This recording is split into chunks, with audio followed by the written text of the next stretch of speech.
네, 오늘 말씀 제목은요, 이제 블레셋 땅으로 들어간 다윗, 블레셋 땅으로 들어간 다윗이라는 제목으로 말씀을 나누겠는데요. 제목을 이렇게 잡은 것은요, 2절에 보면 다윗이 함께 있는 600명과 함께 가드왕 마옥의 아들 아기스에게 건너갔다고 하는데요. 네, 이거에 블레셋으로 갔다라는 뜻이거든요. 그런데 블레셋은요, 가지 말아야 될 곳이었습니다. 왜 그러냐면 이스라엘에게 적국이었기 때문이죠. 다윗이 이렇게 블레셋으로 간 이유를 보면요, 그래야지만 사울을 피할 수 있다고 생각했기 때문인 것이죠. 그러니까요, 편하고자 한 선택이라고 볼 수 있습니다. 오늘 말씀을 통해 우리도 세상 블레셋으로 피하고자 하는, 편안하게 살고자 하는 모습이 있지 않는가를 오늘 말씀을 통해서 보아야 합니다. 첫 번째로요, 블레셋 땅으로 들어간 다윗의 생각은 인간적인 생각입니다. 1, 2절인데요. 다윗이 그 마음에 생각하기를 내가 후일에는 사울의 손에 붙잡히리니 블레셋 사람들의 땅으로 피하여 들어가는 것이 좋으리로다. 사울이 이스라엘 온 영토 내에서 다시 나를 찾다가 다녀 말이니 내가 그의 손에서 벗어나리라 하고 다윗이 일어나 함께 있는 사람 600명과 더불어 가드왕 마옥의 아들 아기스에게로 건너가니라. 지금까지 다윗은요, 수많은 광야들을 통과해 왔습니다. 십광야, 마온 광야, 엔게디, 바란 광야 등등이었죠. 이제 그 광야 생활이 지긋지긋했을 수 있습니다. 한편으로는 다윗에게는 600명의 사람들까지 있으니 그 막연함이 점점 커졌을 것입니다. 그렇기에 1절에 보니까요, 다윗이 그 마음에 생각했다라고 말해주고 있어요. 여러분, 우리가 막연할 때 해야 되는 것은요, 하나님께 물어보는 것이에요. 기도하는 것이에요. 그러면 하나님이 길을 주시거든요. 근데 다윗은요, 그 막연함이 커지자 자기 생각이 커져서요, 자기가 이런 생각을 하는 거예요. 나 언젠가 사울에게 붙잡히겠지. 나 언젠가 망하겠지.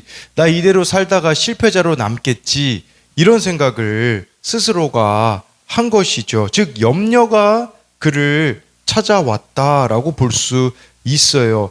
한편으로 이때요, 다윗이 하나님께 대한 불만이 있었을지도 몰라요. 왜 그러냐?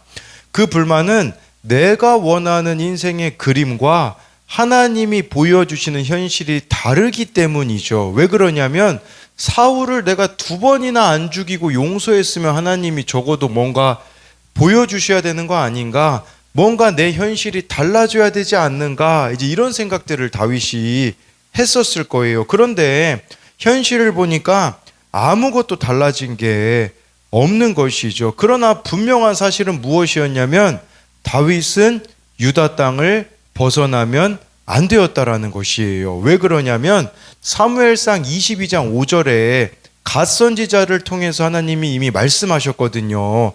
유다 땅으로 돌아가라고 그렇게 이야기하신 것이 있었기 때문에 현실을 볼 게 아니라 하나님의 뜻을 보면서 다윗이 유다 땅을 벗어나지 않아야 돼요. 그곳이 가장 안전한 곳이거든요. 그런데 여기서 내 생각이 들어오게 되면요, 유다 땅이 어떻게 보일까요? 가장 안전해 보이지 않는 땅으로 보이는 거예요. 이게 바로 인간적인 생각이라는 거죠. 그래서 다윗은 자기 눈에 가장 안전해 보이는 땅인 블레셋으로 도망을 가는 것이에요. 아마 주변 사람들의 압력도 있었을 거예요. 그렇지만 여기서 진짜 문제가 되는 것은 다윗이 하나님께 묻지 않았다라는 거예요. 하나님, 제가 블레셋으로 갈까요 말까요? 물어봐야 되잖아요. 다윗의 이런 일관적인 태도였던 여호와께 물었다라는 표현이 여기에는 나타나지 않아요. 아마도 오랜 도피 생활로 피로가 누적되어 하나님을 향한 의식을 잃어버린 것 같습니다. 이 결정은 지혜롭지도 못하고요, 그의 경력에 도움이 되지 않아요. 내일 말씀에 보면 더 큰 위기를 초래하게 되거든요. 그러니까요, 우리는 모든 일에 여호와를 인정해야 되거든요. 모든 일에 여호와를 인정한다라는 것은 하나님과 끊임없이 대화하라는 것이거든요. 그렇게 대화하면서 하나님의 뜻을 따라가면 물론 뜻대로 살아도 어려움을 만날 수 있지만 그때는요, 하나님이 모든 것을 책임져 주신다라는 거죠. 하나님만이 주실 수 있는 평안과 담대함이 있는 것이에요. 2절에 블레셋 왕 마옥의 아들 아기스가요, 다윗과 함께한 사람들을 받아줘요. 이전에 다윗이 혼자 왔을 때는 안 받아줘가지고 미친 척을 했었잖아요. 동일한 왕이거든요. 근데 지금은 왜 받아줄까요? 다윗이 앞에 힌트가 나와 있잖아요.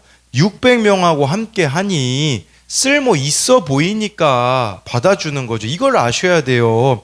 혼자 왔을 때 못 받아주는데 왜 600명이 왔을 때 받아주겠습니까? 이게 세상 방식이라는 거예요. 세상은요, 뭔가 나에게 얻을 게 있으면 그때 우리를 받아주는 거겠죠. 근데 혼자 있을 때, 쓸모 없어 보일 때는 받아주지 않는 이런 세상의 방식이 여기에 나타나 있는 것이에요. 또한 2절의 이 말씀은요, 우리가 하나님께 묻지 않으면 인간적인 생각을 하게 되고, 그 인간적인 생각은 결국에는 인간의 도움만을 구하는 길로 가게 된다라는 거예요. 지금 나는 인간적인 방법, 인간적인 도움만을 구하고 있지 않는가를 보아야 되는 것이죠. 4절로 넘어가면요, 다윗이 가드에 도망한 것을 어떤 사람이 사울에게 전하며 사울이 다시는 그를 수색하지 아니하니라. 정말 사울이 더 이상 다윗을 쫓아오지 않았다라고 말씀해 주고 있는데, 사울이 악령에 붙들렸기 때문에 사탄에게 붙잡힌 사람이 아니겠습니까? 근데 이 4절 말씀은요, 이런 의미예요. 더 이상 사탄이 다윗에게 흥미를 못 느꼈다, 이런 의미가 될 수 있어요. 왜 그럴까요? 이미 세상으로 가버렸기 때문에 더 이상 사탄이 손댈 게 없는 것이에요. 여러분, 우리도 이러하지 않은가를 봐야 되는 것이에요. 여러분들이 정말 원하는 일이 일어나는, 다윗에게 원하는 일이 사울이 없는 거였잖아요. 그러면 이 원하는 일이 이루어지면 어떨까요? 고난이 이렇게 인생에서 사라지게 되어지면 어떻게 될까요? 과연 다윗이 그럴 때 하나님의 말씀을 묵상하고 기도할 수 있을까요? 아니라는 것이에요. 나의 영적 상태를 점검해 봐야 된다라는 것을 보여주는 것이겠죠. 날마다 우리가 성령 충만하여서 이 사탄과의 전쟁을 치르고 있는가? 아니면 나의 영적 상태가 이미 무너져 버렸기 때문에 사탄이 손대지 않을 정도로 내가 더 이상 사탄의 경계 대상이 되지 못하고 있는 그런 사람은 아닌가를 보아야 되는 것이겠죠. 그래서 이것에 대한 두 가지 적용 질문은요, 내가 당장 편하기 위해 하나님께 묻지 않고 마음대로 결정한 일은 무엇입니까? 그냥 내 눈에 좋게 보이기 때문에 마음대로 결정하려고 하고 있는 일, 또는 결정했던 일이 무엇인지 묻는 것이고요. 또 한 가지는요, 나를 힘들게 하는 사람들로부터 피해서 가고 싶은 블레셋은 어디입니까? 그러니까 내 현실을 그냥 도피하고 싶은 그 블레셋 어딘지 묻는 것이고요. 그러나 하나님의 뜻이 있기에 머물러야 할 유대 땅은 어디입니까? 두 번째로는요, 블레셋 땅으로 들어간 다윗은 사람이 두려워 거짓말을 합니다. 5절 6절인데요. 다윗이 아기스에게 이르되 바라건대 내가 당신께 은혜를 입었다면 지방 성읍 가운데 한 곳을 내게 주어 내가 살게 하소서. 당신의 종이 어찌 당신과 함께 왕도에 살리까 하니 아기스가 그날에 시글락을 그에게 주었으므로 시글락이 오늘까지 유다 왕에게 속하니라. 하나님의 도움을 구하지 않을 때 당연히 나타나는 태도는 사람의 도움을 구하는 건데요, 다윗이 아기스 왕한테 뭐라고 이야기합니까? 당신께 은혜를 입었다면, 사람의 은혜를 구하고 있는 다윗의 모습이 나타나 있어요. 그러면서 이 아기스 왕 보고요, 당신의 종이라고 다윗이 자기를 표현하잖아요. 그러니까 지금 이렇게 사람의 종이 되어버린 다윗의 모습이 나타나 있는데, 6절에 아기스가 시글락을 줍니다. 시글락은 아기스가 있는 그 가드로부터 약 40km 정도 떨어져 있는 어떤 시골 같은 그런 곳이었던 거예요. 하나님의 약속이 어디 가버렸는지 모릅니다. 다윗의 생각은 결국 사람에게 피하는 결과를 맞이한 것이죠. 그랬을 때 어떤 결과가 있습니까? 7절에 다윗이 블레셋 사람들의 지방에 산 날 수는 1년 4개월이었더라. 여러분, 이 1년 4개월, 이게 뭘 의미하겠습니까? 1년 4개월 동안 하나님을 떠나 있었다라는 뜻이에요.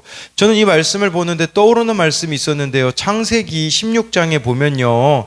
하나님은 아브라함에게 사라의 관계를 통해서 자식을 주시겠다고 하는데 근데 그 자식을 하나님이 안 주시자 창세기 16장 16절이 마지막 절인데 아브라함 나이가 86세였다고 해요. 17장 1절에는요 99세 때 하나님이 아브라함에게 나타나셨는데 그게 의미하는 것은 무엇이냐면 13년 동안이나 아브라함은 이스마엘이 있으니까 하나님을 안 찾았다라는 거예요. 딱 오늘 말씀하고 동일한 것이죠. 저와 여러분들에게도 이런 모습이 있지 않는가 돌아봐야 돼요. 편안하니까 하나님이 필요가 없는 거예요. 자기 생각대로 블레셋으로 도망간 다윗은 그곳에서 더 잘 먹고 더 잘 살기 위해 세월을 보내고 있는 거죠. 이처럼 자기 생각대로 믿음의 공동체를 떠나면 세상 사람들과 같은 모습으로 살아갈 수밖에 없습니다. 과연 이 기간 동안 다윗이 행복했을까요? 사명을 따라가는 인생이 아니면요 결코 행복할 수가 없습니다. 8절 9절인데요. 다윗과 그의 사람들이 올라가서 구술 사람과 기르스 사람과 아말렉 사람을 침노하였으니 그들은 예적부터 술과 애굽 땅으로 지나가는 지방의 주민이라. 다윗이 그 땅을 쳐서 남녀를 살려두지 아니하고 양과 소와 나귀와 낙타와 의복을 빼앗아 가지고 돌아와 아기스에게 이름해. 다윗의 자기 합리화가 시작되어요. 지금 블레셋으로 온 게 찔리는 거예요. 찔리니까 나 여기서도 하나님의 일을 해야지 라고 하면서요 구술, 기르스, 아말렉 사람 이스라엘의 대적이거든요. 이 사람들이라도 내가 치고 있으면 하나님이 기뻐하실 거라고 생각을 하는 거죠. 우리로 말하자면요 진짜 해야 되는 적용은 안 하고 겉핥기식 적용을 하고 있는 거예요. 진짜 해야 되는 적용이 뭡니까? 블레셋 땅 안 가는 거예요. 근데 블레셋 땅 가는데 양심이 찔리거든요. 찔리니까 나 여기서 이스라엘 대적 친다 하면서 자기 합리화를 하는 거예요. 내가 비록 블레셋 땅에 있지만 이스라엘의 대적들 치고 있으니까 나는 괜찮아.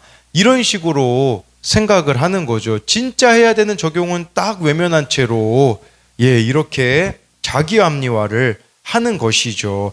9절에요. 다윗이 그 땅을 쳐서 남녀를 살려두지 않았대요. 그렇지만 양, 소, 나귀, 낙타, 의복은 빼앗았대요. 이게 하나님 뜻이 아니었거든요. 하나님의 뜻이었다면 모든 것을 진멸하지 않았겠습니까? 양, 소, 나귀, 낙타, 의복을 남겨두는 이 모습이 그런 생각이 들지 않습니까?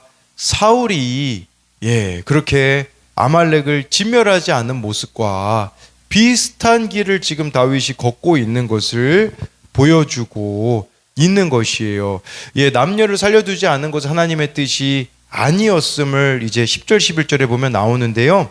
아기스가 이르되 너희가 오늘은 누구를 침노하였느냐 하니 다윗이 이르되 유다 네겝 여라무엘 사람의 네겝과 겐 사람의 네겝이니이다 하였더라. 다윗이 그 남녀를 살려서 가드로 데려가지 아니한 것은 그의 생각에 그들이 우리에게 대하여 이르기를 다윗이 행한 일이 이러하니라 하여 블레셋 사람들의 지방에 거주하는 동안에 이같이 행하는 습관이 있었다 할까 두려워함이었더라.